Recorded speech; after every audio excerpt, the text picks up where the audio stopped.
Bonjour à toutes et à tous, ici Laurie Dubois pour les sommes de toutes les peurs. Aujourd'hui, je vous retrouve pour notre rubrique La peur Kezako numéro 2.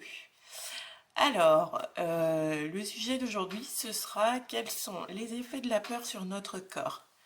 Déjà, quels mots peuvent nous venir à l'esprit? La peur, est-ce de l'inquiétude, de l'anxiété, du tourment, du souci, de l'angoisse, de la terreur, de la crainte ou de la panique? On voit bien que là se dessine un panel d'émotions qui pourraient toutes s'appeler la peur, mais sous différents degrés ou différentes acceptions.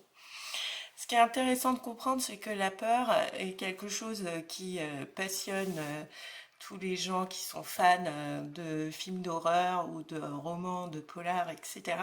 Cette peur-là n'est pas nuisible pour la santé, elle est même au contraire bonne puisqu'elle ne dure pas dans le temps, elle nous procure une émotion puis un soulagement puisque l'histoire trouve son dénouement et une solution.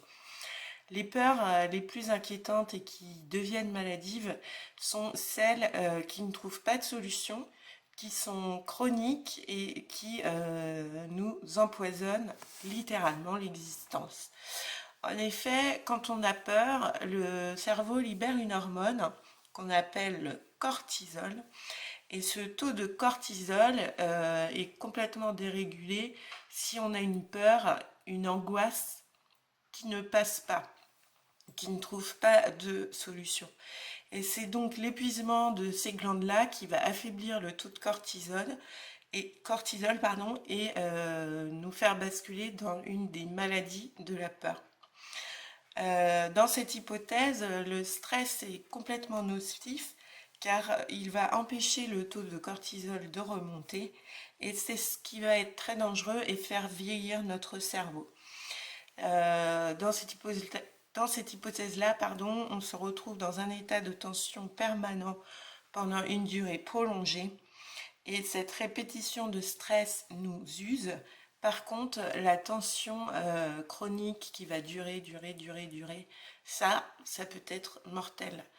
Donc voilà pour ce petit point scientifique sur les peurs, la peur en particulier.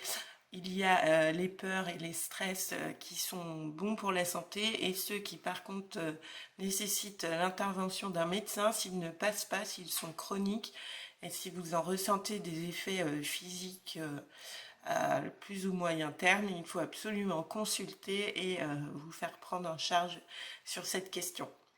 Voilà pour le petit point La peur Kezako du jour. C'était Laurie Dubois pour les sommes de toutes les peurs. À bientôt!